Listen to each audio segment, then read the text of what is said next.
Louis University? It was a good education, and they gave me the best offer. Okay. What about you? Why did you come to St. Louis University? Been here for soccer. Okay. You wanted to pursue that career? Yeah. And you? I really like the business school. Okay. So it seems like there's a common theme going on here. It seems like everyone here is looking for change. That's why everyone came to St. Louis University. We're looking for something to better ourselves. We're looking for tools to make us more marketable, to make ourselves better as a whole through pursuing higher education. We put all these tools in our toolbox and we use them throughout our lives. Public speaking is a perfect example of that. You learn it, you put it in the toolbox, and when it's most accessible to you, you use it, and you use it well. What if I told you I could provide you with an experience for change?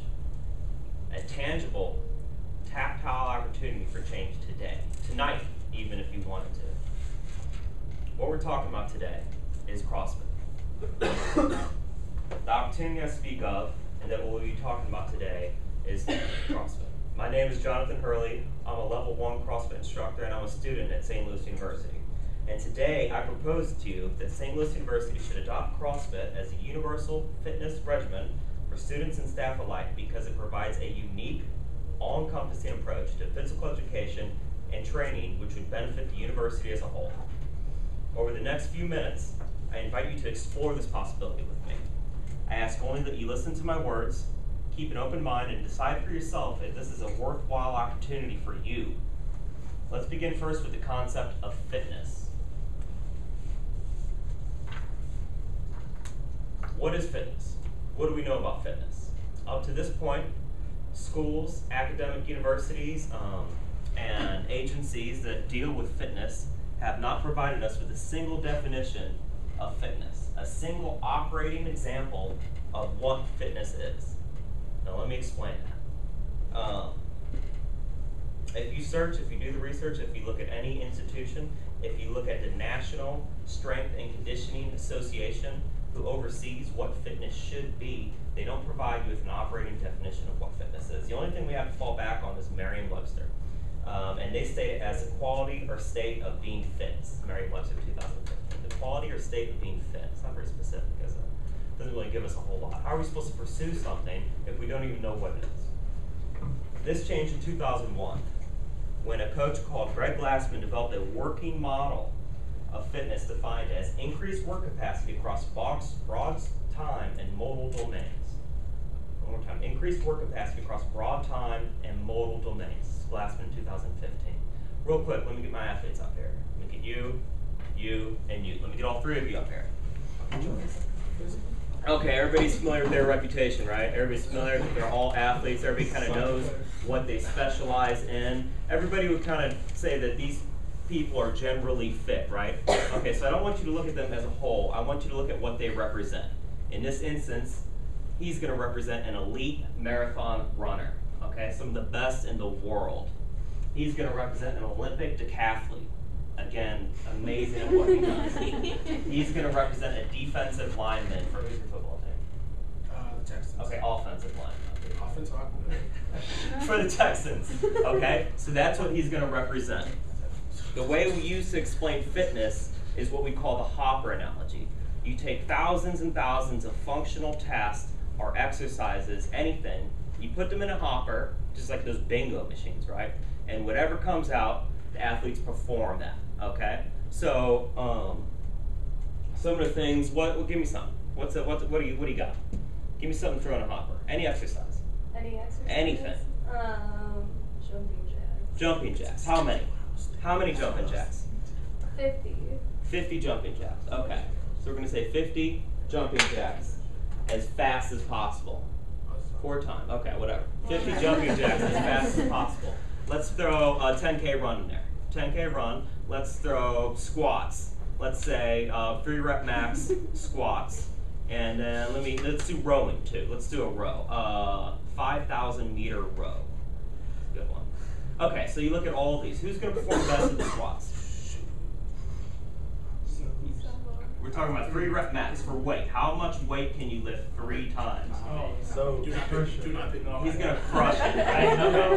Who's going to perform best at the 10K run? Okay, now who's going to get second in both of those? Second in both of those, right? Okay, so you see something starting to develop here. Okay, who's going to perform best in the 5,000 meter row? Keep in mind that it incorporates both legs, upper body, and cardiovascular respiratory system. Who's going to perform best? He's probably going to take it, right? It's debatable. He's probably going to take it. So what we see here is, although our decathlete isn't getting first place in the highly specialized task, he's performing consistently well across all these domains. Okay, so that's where modal domains comes in. Go ahead and sit down. Okay, so we know what being fit is, right? Increased work capacity across broad time modal domains. Now we need to know what is CrossFit and why it's important. So CrossFit, as defined, is a core strength and conditioning program designed to elicit as broad an adaptation response as possible. CrossFit is not a specialized fitness program, but a deliberate attempt to optimize physical competence in each of the 10 recognized fitness domains. These are cardiovascular and respiratory endurance, stamina, strength, flexibility, power, coordination, speed, agility, balance, and accuracy. This is Glassman, 2002. In short, CrossFit is constantly varied, high-intensity functional movement. Okay, so we look at constantly varied functional movements at high intensity. Keep that in mind. Constantly varied functional movements at high intensity. This begins with basic functional movements, moving into, we add practice and refinement for safety, and then and only then do we add intensity, because intensity is a breaking point. So we make sure you can do these movements safe, then we add intensity, and which adds skill to the whole thing. There's also an amount of sociability involved in CrossFit. It's a communal workout. You do it as a group, and you do it under the guise of an instructor. So that adds safety, and the group adds support. So now we know what CrossFit is. Why do we need exercise? Is anyone arguing this? Why we need exercise? Just in case someone is, benefits of regular exercise are vast and they're incalculable. The American College of Sports Medicine in 2011 states that the specific evidence demonstrating the beneficial effects of exercise is indisputable, and the benefits of exercise far outweigh the risk in most adults. A program of regular exercise that includes cardiorespiratory, resistance, flexibility, and neuromotor exercise training beyond activities of daily living to improve and maintain physical fitness and health is essential. This is Garber in 2011. The American International University in 2012 says it stimulates brain cell development, it improves memory retention, and increases focus and concentration. So it's good, right? We need fitness. CrossFit gives us fitness, and it does it safely and effectively, most importantly. So we're not wasting time, and we're not injuring anyone. This leaves us with the final question of how do we make this a real possibility? I introduce you to St. Louis University Strategic Plan MAGIS. Has anyone heard of this? Okay, so this is an objective going through our university right now. They are actively looking for change at the grassroots levels. This is a list of initiatives that they're pursuing as we speak today. We look at some of these. We will ensure that our employees' benefits will be consistent with our mission, with the best practices in higher education. How else can we improve our employees' benefits in school? By enacting an exercise program that is free to them and effective for them. We go on to say we will review existing practices, including SLU's current resource allocation model to the extent possible, and align our systems with the best practices of peer higher education institutions. Why do we want to align ourselves with our peers when we could exceed them, when we could do better to them by doing this grassroots initiative? This could happen today. In closing, we know what CrossFit is, we know why it's important. The model is successful and effective, so much so that organizations all across the world are adopting it as their standard of fitness and fitness education. Organizations ranging from professional sport teams like the New Orleans Saints to the United States military. This comes from Lipinski in 2013. St. Louis University needs to adopt CrossFit as a universal fitness regimen because it provides a unique, all-encompassing approach to fitness. I want you guys to do this with me, not alone, okay? So today, I'm gonna give you a parting gift. If you're interested, you could do this as early as today. So this isn't something fake, this is real. There you go.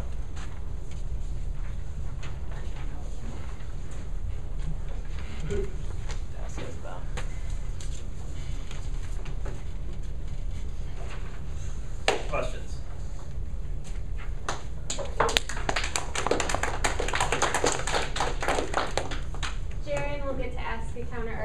question.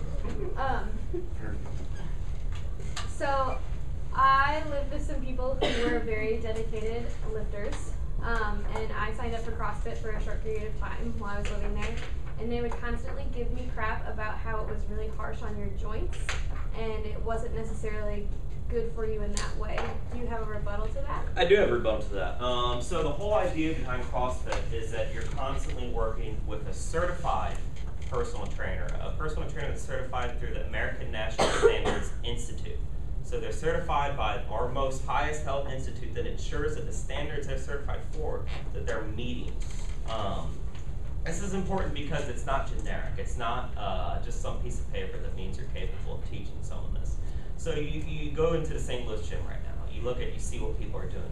The majority of the people there are doing exercises that they haven't been taught how to do effectively, safely, and they probably don't even matter because they're not functional movements. A good example of that is, what is this thing that chicks do? Have you seen that thing? It's like they put their legs on and they squeeze their legs in really tight. Have you seen that? I don't know what the hell that thing is. But it doesn't matter. It doesn't do anything. It's called a squat. That's a functional movement. That thing doesn't matter. So the safety involved is a lot lower. Like I said, we start off with teaching the movement. Once we build consistency, knowledge, and safety, then and only then do we add intensity. So it is important to have a good instructor. And as with any sport, you can have injury. This is anytime you get off your couch, you could be injured. This is just a fact of life. But as the source said, it's not beyond anybody's ability of any healthy adult. So I think there's a lot of misnomers about CrossFit, but as a whole, because you're being taught how to do this firsthand and not reading Muscle and Fitness magazine and Men's Health, it's a lot more effective of a program, a lot safer of a program. Go ahead. All right. I understand that she's talking about CrossFit is kind of varying and it has a lot of variety to it. What would you say for someone who would like to exercise in a more consistent manner, like say just running or maybe just lifting, like they don't really like to switch it up? What do you mean? Like what's an example? Like you're saying you want to do something very specific? Sort of, kind of, like with, what's the example right now? Basically, if I just wanted to run instead of lifting and running, or instead of, Yeah, okay, so if you just say you just want to focus on the running aspect of fitness, then that's, by our definition, you're not meeting the whole well-rounded fitness. You're highly skilled at running, but you're not skilled at anything else, and all that anything else are functional movements that we use every day. They're movements we generate from our core, and they go to our extremities, like basic things like throwing a ball or picking up a box off the ground. Knowing how to maintain that midline stability and safely and effective pick up something from the ground and hold it above your head, or hold it at your chest and walk with it 100 yards. These are basic things that we need to know how to do. Have you ever seen children play on the playground? See little kids play? How do they do it? They sit like this, right? They sit there and they just play like this all day. They can do it forever. This is something that we were born to do.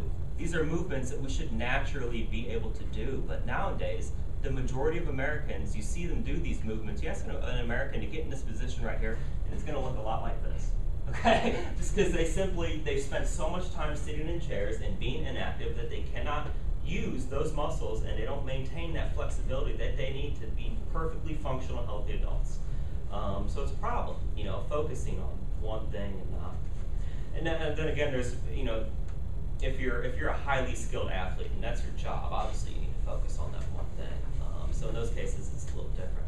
But in general, in order to be fit and in order to be healthy, you need constantly very functional movements at high intensity, plus a communal environment, and then you have health.